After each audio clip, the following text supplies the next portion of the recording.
Hello everyone, and welcome to China Discovery Channel. Recent equipment relocations at Foxconn factories across multiple locations in China have sparked widespread attention. This event not only reflects Apple's accelerated strategic shift to move its supply chain out of China but also underscores the profound impact of the US-China trade war on reshaping the global manufacturing landscape. On the evening of April 1st, large trucks were spotted departing from Foxconn's Fujian technology facility in Wuhan, loaded with packaged production equipment. According to a TikTok user, the relocation had been ongoing for over a month and was nearing completion. Sources close to the matter suggested that the process could have concluded earlier if not for government intervention, which delayed progress.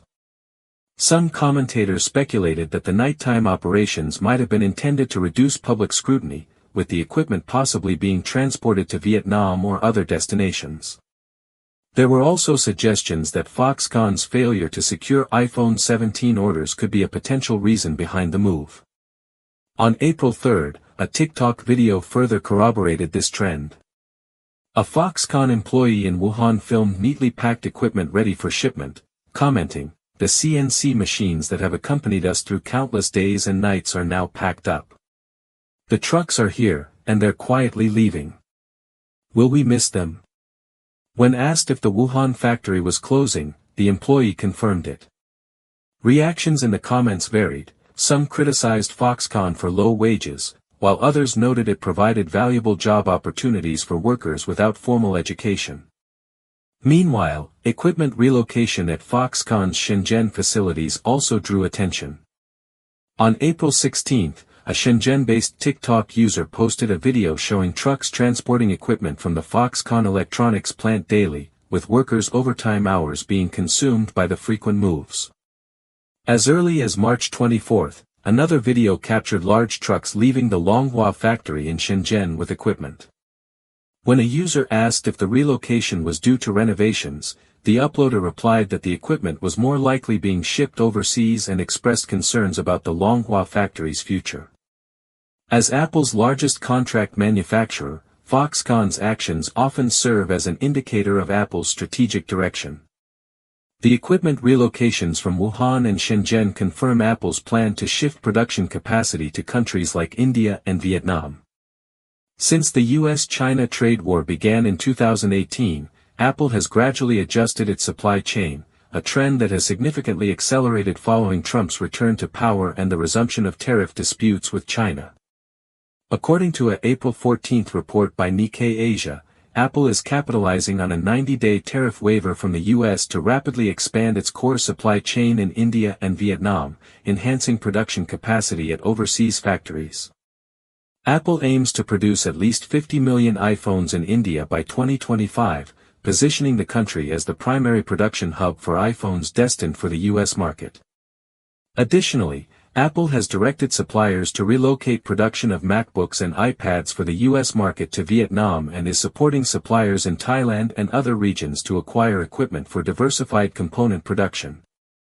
However, this transition has faced challenges.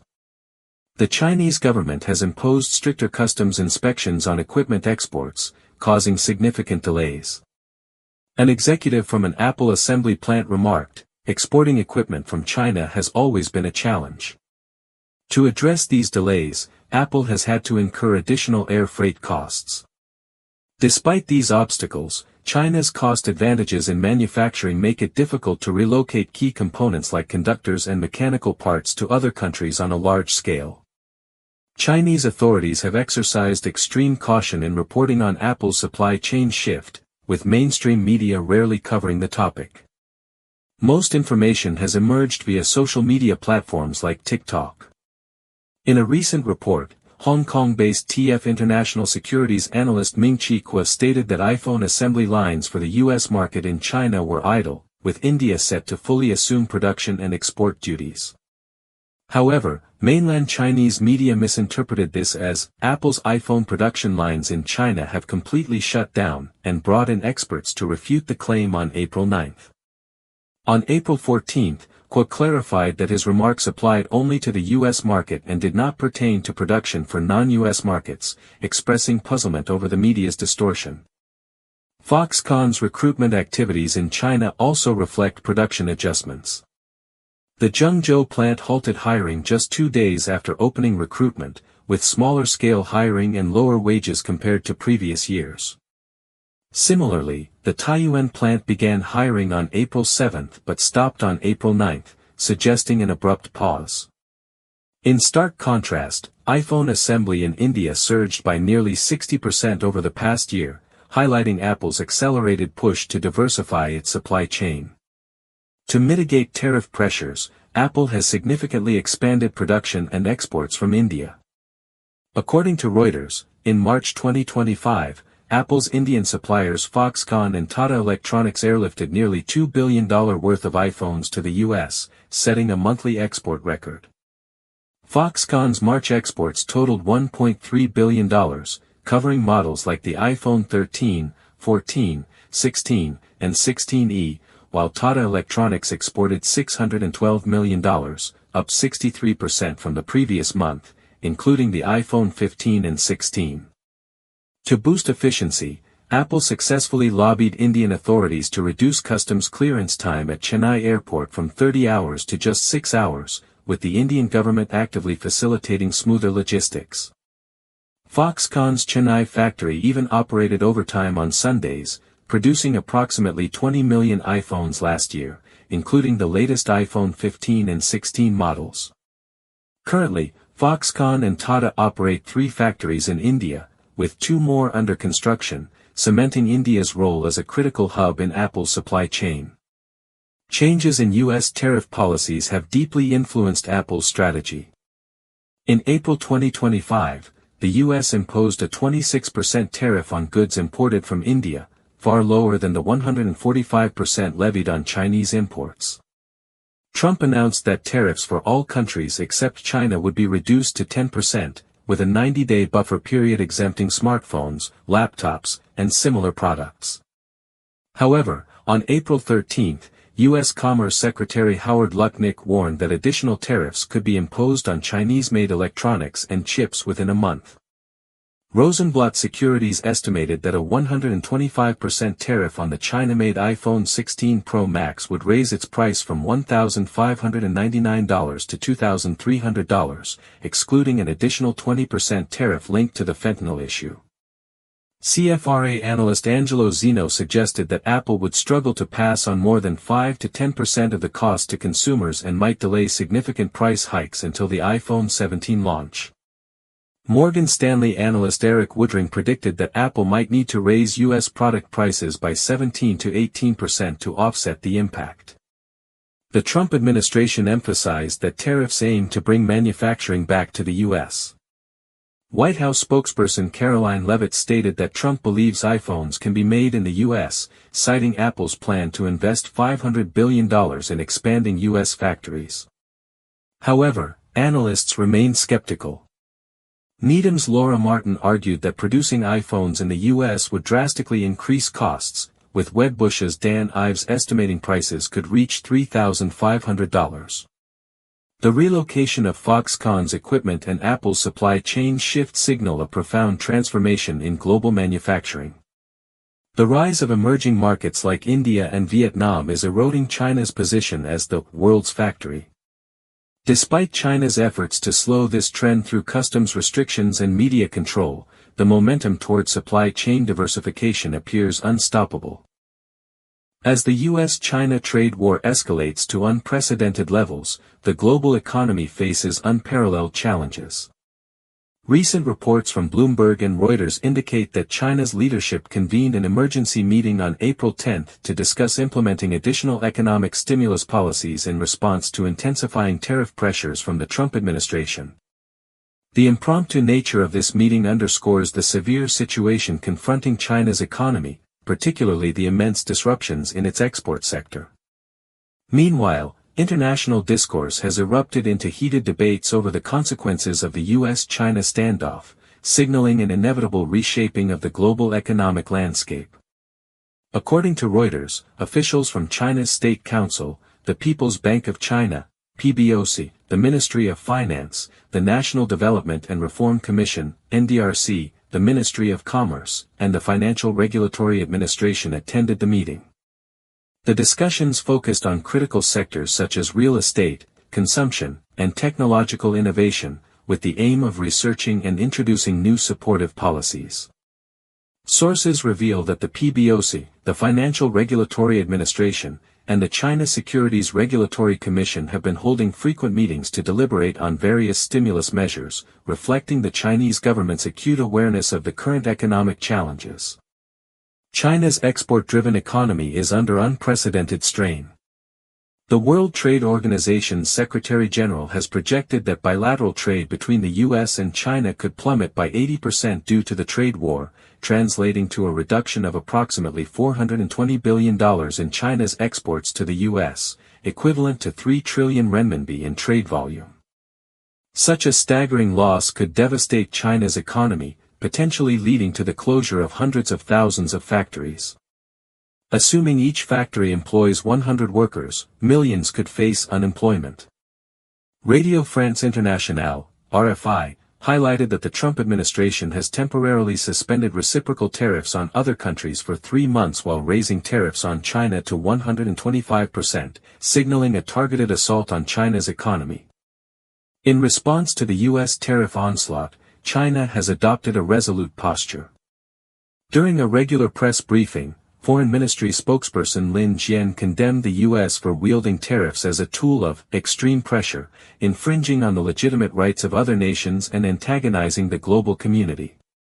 He stressed that there are no winners in a trade war, and while China does not seek conflict, it is unafraid to engage if necessary, underscoring Beijing's uncompromising stance.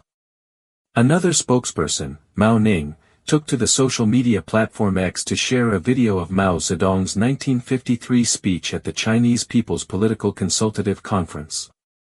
In the video, Mao declared that the duration of the Korean War would be determined by the adversary, vowing to fight until complete victory.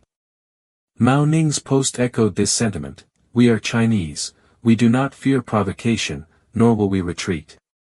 Behind this defiant rhetoric lies China's anticipation of a protracted trade conflict. Analysts suggest that China believes the U.S. cannot endure sustained inflation and economic instability. By holding out until rising prices or unemployment pressures mount in the U.S., Trump may be compelled to negotiate. The Wall Street Journal notes that unlike Trump, who faces electoral pressures, Xi Jinping's domestic political environment allows him to withstand a longer standoff, granting China strategic endurance. The escalation of the trade war is not merely an economic contest but a profound political and strategic struggle. Le Figaro describes it as an inevitable conflict. Xi Jinping is determined to elevate China to the world's preeminent power, while Trump seeks to thwart China's ascent through tariffs. However, Trump's unilateral approach has eroded U.S. global influence. Le Figaro points out that America's two foundational pillars, military superiority and the dollar's reserve currency status, are being undermined by the trade war. Deteriorating relations with allies have weakened the U.S.'s nuclear umbrella and financial protections, diminishing its global cohesion, while the trade war's toll on U.S. businesses and consumers threatens the dollar's dominance.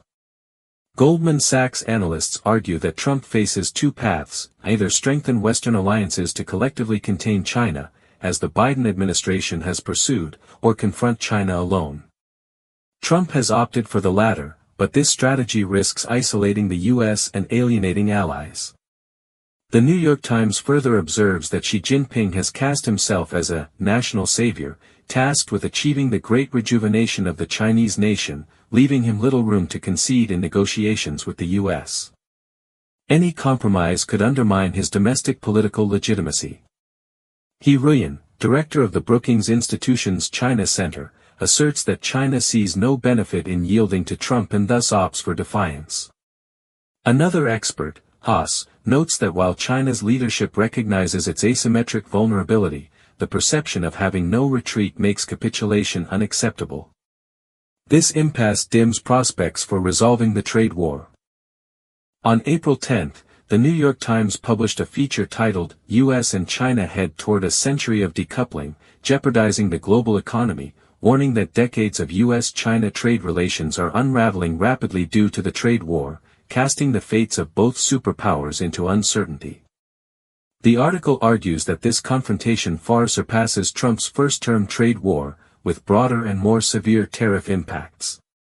Susan Shirk, director of the Asia Society's Center on U.S.-China Relations, cautions that the relationship is veering toward a catastrophic train wreck, dismantling decades of carefully woven global economic ties.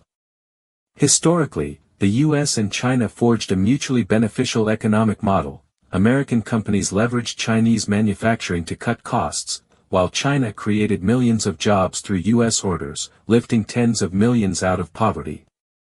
As China's consumer market grew, it became a lucrative destination for U.S. products. However, economists now predict that the trade war's fissures could drag the U.S. into recession, while China risks losing its largest trading partner.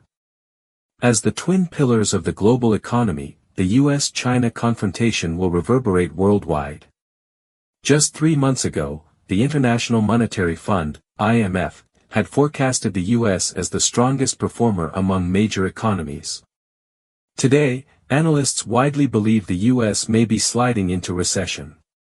Small and medium-sized enterprises, SMEs, in both countries are bearing the brunt of this economic rift.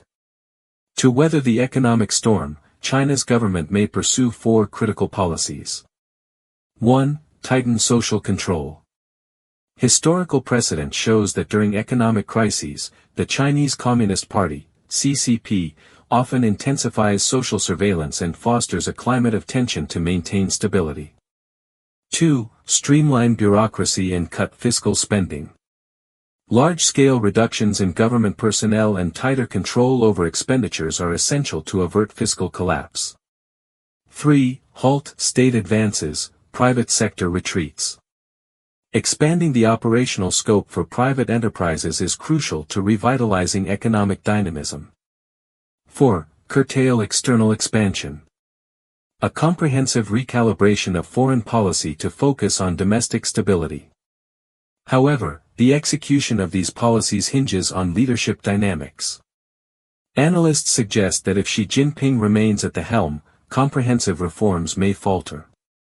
Should other leaders take charge, these 4 strategies could be fully implemented, potentially guiding China through the crisis. Trump's tariff war signals a fundamental restructuring of the global economy. Over the coming years, businesses will prioritize survival over growth, as economic expansion becomes an elusive goal. Politicians, too, will be forced to recalibrate their agendas amid resource scarcity. The New York Times warns that the central axis of the world economy is at risk of collapse, with the U.S.-China relationship, once the cornerstone of 21st-century global economics, now on the brink of disintegration. For China, the trade war's impact transcends economics, challenging its very development model. Beijing has concluded that concessions will not sway Trump, as the China issue is pivotal to his political base. This realization has driven China's hardline stance from the outset, rejecting futile negotiations. The escalation of the U.S.-China trade war has thrust the global economy to a crossroads. China's emergency economic summit reflects its resolve to confront the crisis, yet balancing defiance with internal reform will test its leadership's acumen. Meanwhile, America's unilateralism not only targets China but also alienates allies, eroding its global leadership. Regardless of the outcome, this confrontation will reshape the global economic order, leaving businesses and individuals to navigate a perilous path to survival. This is China Discovery. Don't forget to like and subscribe. Your support means a lot to us. Thank you, and see you next time.